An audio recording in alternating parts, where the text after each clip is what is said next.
Hey everyone, welcome to a brand new episode of Mr. Footy Tacticos। आ गए हैं एक और वीडियो के साथ। इसमें हम बात करने वाले हैं Ronaldo exit from the world cup और बेल्जियम की डिस्ट्रक्शन। जल्दी बात करते हैं, लेट्स गो।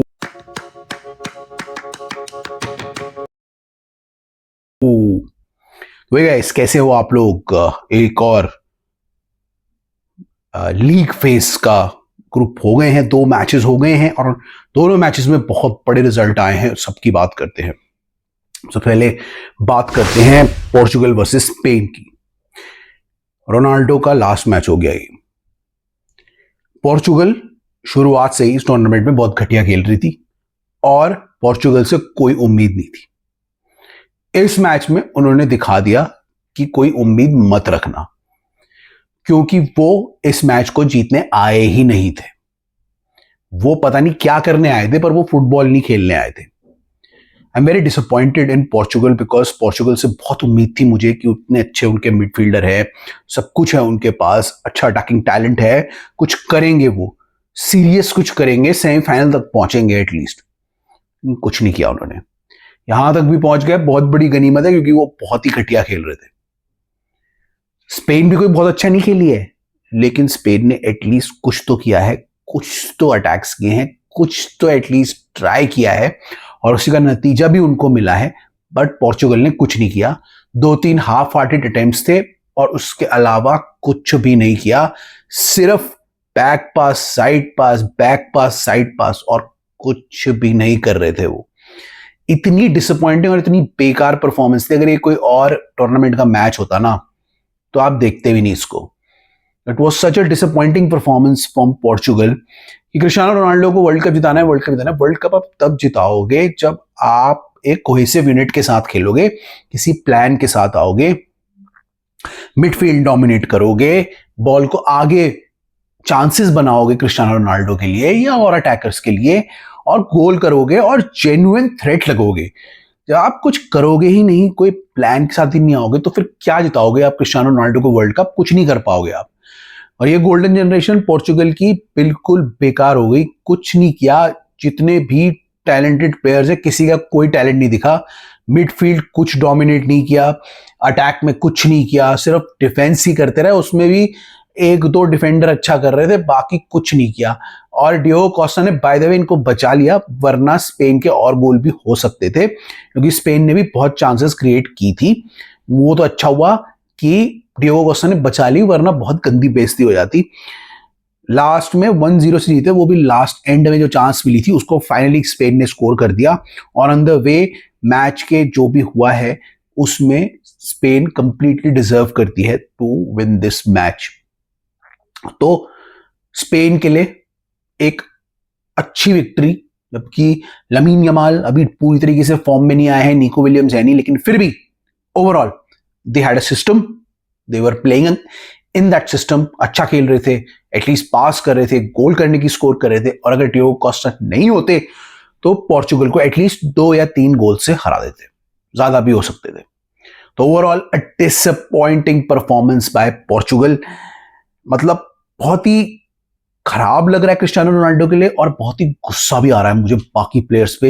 ये इतने टैलेंटेड प्लेयर्स कर क्या रहे थे? पेड्रो नेटो, जाओ फेलिक्स, ब्रूनो फर्नांडिस, इतने टैलेंटेड प्लेयर हैं इनके पास, लेकिन फिर भी अगर आप एक पास ना जुटा पाओ और क्रिस्टियानो रोनाल्डो को चांस ही ना दो गोल स्कोर करने का, तो what is the point of having, what is the point of being in world cup? इससे अच्छा तो आप इटली को ही आने देते, किसी और टीम को ही आने देते अपनी जगह, वो आपसे ज्यादा कर लेते। तो डिसअपॉइंटिंग इस चीज से ज्यादा, उनके निकलने से ज्यादा मुझे डिसअपॉइंट हो रहा है द वे दे परफॉर्म्ड। अगर आज जीत जाते तो बात अलग होती, लेकिन the way they were performing, मुझे नहीं लग रहा था वो स्पेन से जीतने वाले हैं। कोई मिरेकल ही होता जिसमें वो स्पेन से जीतते, और इन द एंड हार गए। थोड़ा डिसअपॉइंटमेंट। क्रिस्टियानो रोनाल्डो का लास्ट मैच फॉर पोर्चुगल, नहीं जीतेंगे वर्ल्ड कप। वो एक चीज उनके करियर में रह गई, illustrious career of this fantastic player, एक चीज रह गई इन दी एंड। और मैं तो ये कहूंगा कि ये पोर्चुगल की बाकी की टीम की वजह से रह गई। अगर वो थोड़ी सी मेहनत करते ना, और जैसे पिछले साल मेसी के लिए अर्जेंटीना खेली थी ना पिछले वर्ल्ड कप में, अगर ऐसे करते ना, शायद वो सेमीफाइनल में या फाइनल तक पहुंच जाते, क्योंकि बस इतनी टैलेंट है ना टीम में भरा हुआ कि वो दूसरी टीम को ध्वस्त कर देते, बुरी तरीके से दबा देते। But the way they played it was shameful.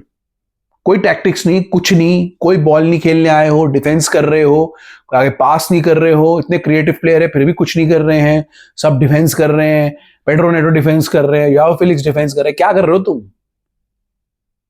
मैं तो इसका वो उसको भी दूंगा, कोच को, बिग बेकार कोच है वो। उसने पहले बेल्जियम के साथ भी यही किया था, अब वो पोर्चुगल के साथ भी यही करके चला गया, रिजाइन कर गया है वो भी। 7-8 कोच रिजाइन कर चुके हैं, वो भी कर गया। एंड आई होप कि अब ये लोग अच्छा खेलेंगे, because the way they have let down Cristiano Ronaldo is truly pathetic. छोड़ दो, अब खत्म हो गया है मैच, ठीक है, गए, हार गए, बाहर हो गए वो। स्पेन चली गई, ऑल कांग्रेचुलेशन टू स्पेन। अब स्पेन खेलेगी किसके साथ? बेल्जियम के साथ, क्योंकि बेल्जियम और यूएस का दूसरा मैच हुआ था, जिसका मेन पॉइंट चल रहा था फ्लोरियन बैलोगिन का जो रेड कार्ड हुआ था उसको वापसी लेना बहुत बड़ा एक इशू बन गया था, और इसके कारण बहुत सारी बातें कही गई थी। तो इस मैच में थोड़ी एनिमोसिटी थी, जिसको बेल्जियम ने करेक्ट तरीके से यूटिलाइज किया, क्योंकि इस मैच में शुरुआत बेल्जियम ने काफी अग्रेसिव की, बहुत अग्रेसिव की, गोल भी मारा एंड यूएस को बिल्कुल पिछाड़ दिया, पीछे कर दिया बिल्कुल। उसके बाद यूएस को एक गोल मिल गया, लेकिन उस गोल के बाद बेल्जियम इतना अग्रेसिव होकर खेली है कि उसने यूएस से इस मैच में गलतियां करा दी जो अभी तक यूएस से नहीं की थी।